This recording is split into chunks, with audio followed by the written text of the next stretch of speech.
Hello students, welcome back to the session. तो बच्चों, पिछले सेशन में हमने इंटरेस्ट ऑन पार्टनर्स कैपिटल को कैसे कैलकुलेट करते हैं वो सीख लिया था। उसका क्या जर्नल एंट्री है वो भी जान लिया था, क्या क्या अकाउंटिंग ट्रीटमेंट है वो सारी चीजें हमने समझ ली थी। आज के अकाउंटिंग क्लास में, आज के अकाउंटिंग के सेशन में हम एक नया टॉपिक समझेंगे जो कि पीएल अप्रोप्रिएशन का पार्ट है। वो है रेम्युनरेशन टू पार्टनर। पार्टनर को जो रेम्युनरेशन दिया जाता है वो रेम्युनरेशन किस बेसिस पे दिया जाता है, क्या उसका अकाउंटिंग एंट्री होता है, क्या उसका अकाउंटिंग ट्रीटमेंट होता है, कैसे कैलकुलेशन किया जाता है, ये सारी बातें आज के सेशन में हम समझेंगे। तो बच्चों, जल्दी जल्दी कॉपी किताब निकालो, जल्दी जल्दी सेशन शुरू करते हैं, जल्दी जल्दी समझते हैं कि पार्टनर्स को सैलरी या कमीशन या फिर रेम्युनरेशन कैसे दिया जाता है।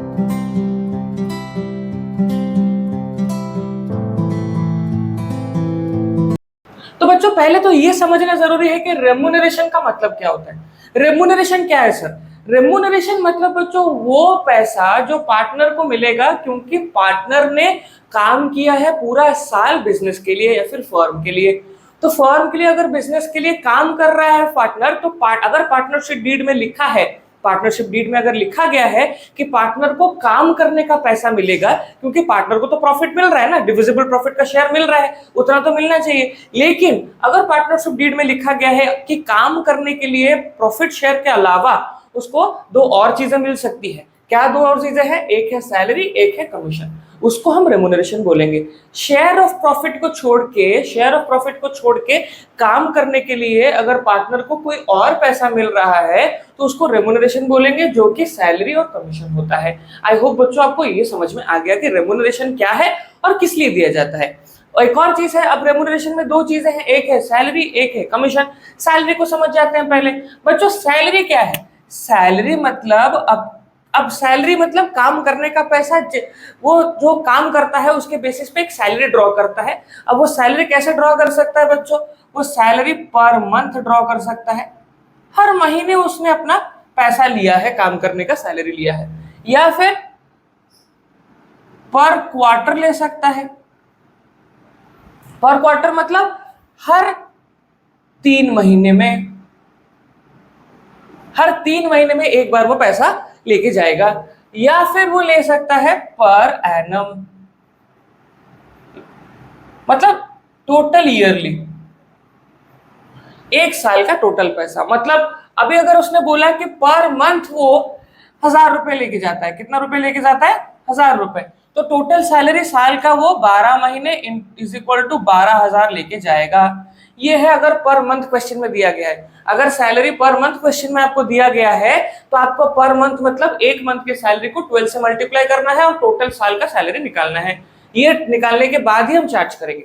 दूसरा, अगर उसने पर क्वार्टर बोला है, एक क्वार्टर में वो 1,000 रुपए लेके जाता है, एक क्वार्टर में वो 1,000 रुपए लेके जाता है, तो साल के कितने क्वार्टर बने? एक क्वार्टर 3 महीने का है, तो साल के कितने क्वार्टर बने? 12 divided by 3 is equal to 4, 4 quarters बनते हैं। अगर 1,000 रुपए पर क्वार्टर का है तो 4 क्वार्टर में उसने टोटल 4,000 रुपए हमसे सैलरी के हिसाब से लिया होगा या लेगा।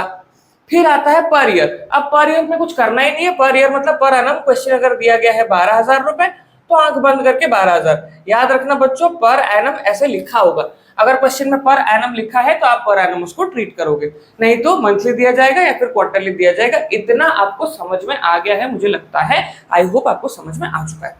चलिए, अब सैलरी और कमीशन, ये दोनों बच्चों, ये दोनों अप्रोप्रिएशन है। क्या है? ये दोनों अप्रोप्रिएशन है। अगर क्वेश्चन में इसको चार्ज देगा, क्वेश्चन में अगर वो बोलेगा कि नहीं ये अप्रोप्रिएशन नहीं चार्ज है, तो उसको पीएल में डाला जाएगा। लेकिन ये अप्रोप्रिएशन है, अगर क्वेश्चन में स्पेसिफाई नहीं भी किया जाता तो हमेशा याद रखना कि सैलरी और कमीशन अप्रोप्रिएशन है, जिसको हमने पीएल अप्रोप्रिएशन अकाउंट में भी डिटेल में डिस्कस किया है। अगर वो वाला सेशन भी नहीं देखा है तो वो भी, उस टोटल प्लेलिस्ट का लिंक मैं आपको अपना डिस्क्रिप्शन में, इस वीडियो के डिस्क्रिप्शन में दे दूंगा। आप सारे के सारे वीडियो एक बार चेकआउट करो। हम बीएसटी भी पढ़ाते हैं, हम माक्रो भी पढ़ाते हैं, हम अकाउंट्स भी पढ़ाते हैं, तीनों सब्जेक्ट पढ़ाते हैं आपको क्लास 12 और क्लास 11 के लिए। सारा का सारा प्लेलिस्ट आपको डिस्क्रिप्शन में मिल जाएगा, खोल के देख लीजिएगा। चलिए बच्चों, अब ये तो समझ में आ गया कि सैलरी पर मंथ दिया जा सकता है, पर क्वार्टर दिया जा सकता है, पर एनम दिया जा सकता है, और जैसे देंगे उसको उसी हिसाब से मल्टीप्लाई करके चार्ज कर देंगे। ये तो था सैलरी का हिसाब। बच्चों, कमीशन क्या होता है? कमीशन बच्चों उस पैसे को बोला जाता है, कभी कभी क्या होता है पार्टनर सेल करने में भी हेल्प करता है, कभी कभी चीजें बिकवा देता है, उसके कॉन्टैक्ट के द्वारा बिकवा देता है, किसी के साथ बात करके बिकवा देता है, तो उसके लिए एक्स्ट्रा पैसा पार्टनर को दिया जाता है कमीशन के लिए। अब कमीशन दो तरीके के दे सकते हैं, एक दे सकते हैं बिफोर चार्जिंग, एक दे सकते हैं after charging. Before charging after charging समझा देता हूं मैं आपको। बच्चों दो पार्टनर थे, एक पार्टनर था ए, एक पार्टनर था बी। ए ने बोला कि भाई नेट प्रॉफिट का या डिविजिबल प्रॉफिट का कुछ परसेंट मैं लेके जाऊंगा कमीशन के हिसाब से। बी ने भी वही बोला कि मैं भी नेट प्रॉफिट का कुछ परसेंट मैं भी लेके जाऊंगा। तो अब ये समझ में आया, ए ने बोला जब नेट प्रॉफिट निकल के आया, साल खत्म हुआ, नेट प्रॉफिट निकल के आया, नेट प्रॉफिट निकल के आते ही ए ने बोला भाई मुझे पहले दे दे, मुझे अपना कमीशन का पैसा पहले दे दे, मैं नहीं जानता कौन बाद में लेगा, कौन कब लेगा कब नहीं, मेरे को पहले दे दे। तो पहले मतलब before charging any one else's commission, किसी और को कमीशन देने से पहले मैंने ए को कमीशन दे दिया। तो अगर मैंने ए को कमीशन दिया तो इस फॉर्मूले के यूज करके मैं इस फॉर्मूला का यूज करके मैं उसको कमीशन दूंगा। Before charging any other commission, A का कमीशन होगा नेट प्रॉफिट या फिर डिविजिबल प्रॉफिट जो भी क्वेश्चन में गिवन होगा इनटू जितना परसेंट का वो लेगा। मान लीजिए 10% का लेगा, तो 10% का लेगा मतलब उसका नेट प्रॉफिट, मान लीजिए नेट प्रॉफिट है उसका 20,000 रुपीज। कितना? 20,000 रुपीज। इधर ही कर देता हूं फिर मिटा देंगे। 20,000 रुपीज है उसका नेट प्रॉफिट, मल्टीप्लाइड बाय उसका 10% है रेट, तो वो 10% के हिसाब से 0 गॉट कैंसल्ड, 0 गॉट कैंसल्ड, वो 2,000 रुपए ले जाएगा। कितना ले जाएगा बच्चों? 2,000 रुपए ले जाएगा। तो ये है बिफोर चार्जिंग, किसी और को देने से पहले मुझे दे दे। अब आप एक चीज समझो बच्चों, मैंने बोला आपके पास नेट प्रॉफिट था 20,000, कितना था? 20,000। अब बिफोर चार्जिंग किसी और का देने से पहले मैंने ए को दे दिया, कितना दे दिया? ए को 2,000 रुपए दे दिया। तो मैं 2,000 रुपए अगर माइनस कर दूं तो मेरे पास अब नेट प्रॉफिट कितना बचता है? 18,000 बचता है बच्चों। कितना बचता है? 18,000। अब इस नेट प्रॉफिट से मैं बी को चार्ज करूंगा इंटरेस्ट। और अब बी क्या कर रहा है? B after charging as commission ले रहा है। अगर बी ए ने पहले कमीशन ले लिया तो बी बाद में ले रहा है, मतलब बी का होता है आफ्टर चार्जिंग। कैसे आफ्टर चार्जिंग? बिफोर चार्जिंग मतलब किसी को देने से पहले मुझे दे दे, ये है बिफोर चार्जिंग। आफ्टर चार्जिंग मतलब सबको देने के बाद मुझे दे देना। तो बी ने बोला ठीक है ए को दे दे, देने के बाद मुझे दे देना। अब अगर मुझे तो लास्ट में देगा तो मेरा फॉर्मूला डिफरेंट हो जाएगा। क्या है मेरा फॉर्मूला? नेट प्रॉफिट और divisible profit into rate by 100 plus rate. मतलब 20,000 rupees multiplied by 10% into 100 plus 10, मतलब 110। मतलब कितना?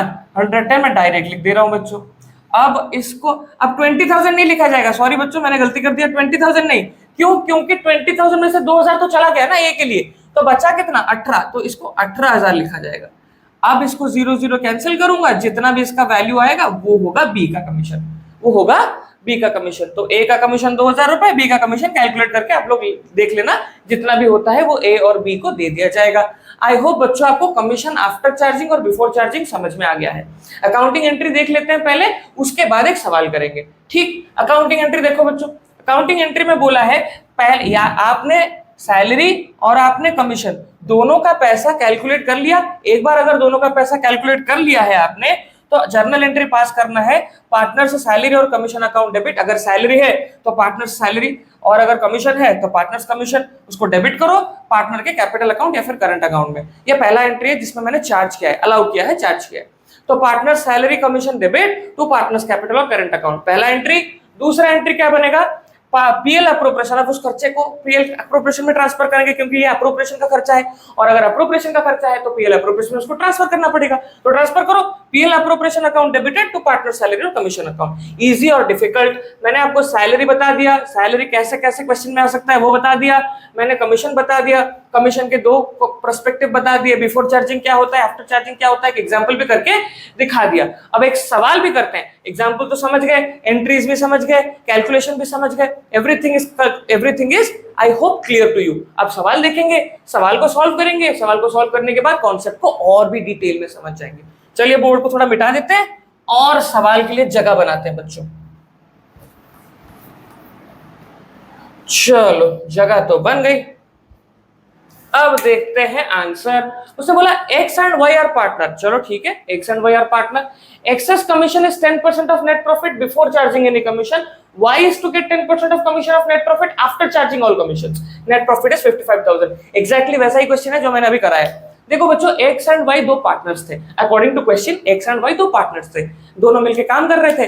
जब नेट प्रॉफिट बन के आया, जब नेट प्रॉफिट निकल के आया, तब X ने बोला किसी को देने से पहले मुझे दे दे, प्लीज पहले मुझे दे दे, मुझे जल्दी है, मैं लेके जाना चाहता हूँ। तो ठीक है, X को हमने बिफोर चार्जिंग के हिसाब से दे देना है उसका कमीशन। फिर उसके बाद Y बोलता है चल ठीक है, X को जल्दी है, उसको पहले दे दे, मुझे बाद में दे देना। अब बाद में मतलब आफ्टर चार्जिंग वाला केस है, आफ्टर चार्जिंग वाला फॉर्मूला लगाना। तो ठीक है, X का बिफोर चार्जिंग वाला बनाएंगे, उसके बाद जितना कमीशन का वैल्यू निकलता है उसको निकाल देंगे नेट प्रॉफिट से, बाकी जितना बचता है उसी के हिसाब से कैलकुलेट करेंगे और Y का फिर नेट अपना कमीशन का वैल्यू निकाल के देखेंगे। चलिए बच्चों, कैसे होता है एक बार अच्छे से देखो समझो। X का कमीशन निकालना है। X का कमीशन निकालने के लिए एक्सेस कमीशन, सिर्फ कैलकुलेशन वाला पार्ट बता रहा हूं, जर्नल वाला पार्ट आपको मैंने समझा दिया है, उसी हिसाब से जर्नल होगा। Excess commission is equal to net profit multiplied by rate by 100, सिर्फ इतना करना है। तो नेट प्रॉफिट है 55,000 multiplied by rate is 10%, 0 got cancelled, 0 got cancelled, मतलब एक्स का कमीशन है 5,500 रुपीज। इतना समझ में आया। बिफोर चार्जिंग एक्स ने बोला सबसे पहले मैं लूंगा, यहाँ पे कीवर्ड है बिफोर चार्जिंग, याद रखना हमेशा क्वेश्चन में ये दिया जाएगा बिफोर चार्जिंग। तो एक्स का कमीशन बिफोर चार्जिंग है 10%, तो 10% मतलब सबसे किसी को देने से पहले मुझे दे दे, बिफोर चार्जिंग वाला फॉर्मूला लगा के एक्स को 5500 मिल गया, 5500 मिल गया। अब बच्चों मेरे पास जो नेट प्रॉफिट था ना, मेरे पास जो नेट प्रॉफिट था वो नेट प्रॉफिट था 55,000। कितना था? 55,000। उसमें से अगर मैं 5,500 माइनस कर दूं, क्यों माइनस करूंगा बच्चों? क्योंकि मैंने वो पैसा एक्स को दे दिया है। तो मेरे पास बचेगा कितना? 5, ये बनेगा 49,500। कितना बचेगा? 49,500। अब इसका आफ्टर चार्जिंग वाला काम करना है। क्यों? क्योंकि इधर लिखा है आफ्टर चार्जिंग, कीवर्ड याद रखो, keyword.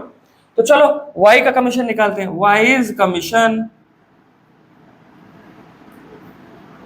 Commission is equal to 49,500 multiplied by rate plus 100 plus rate, मतलब 110, 0 गॉट कैंसल्ड। अगर इसको 11 में कैलकुलेट करेंगे, 11 4 जा 44, 5 4500। तो y का कमीशन है 4,500 रुपया। तो x का कमीशन है 5,500, उसने पहले ले लिया। y का कमीशन है 4,500, उसने बाद में लिया।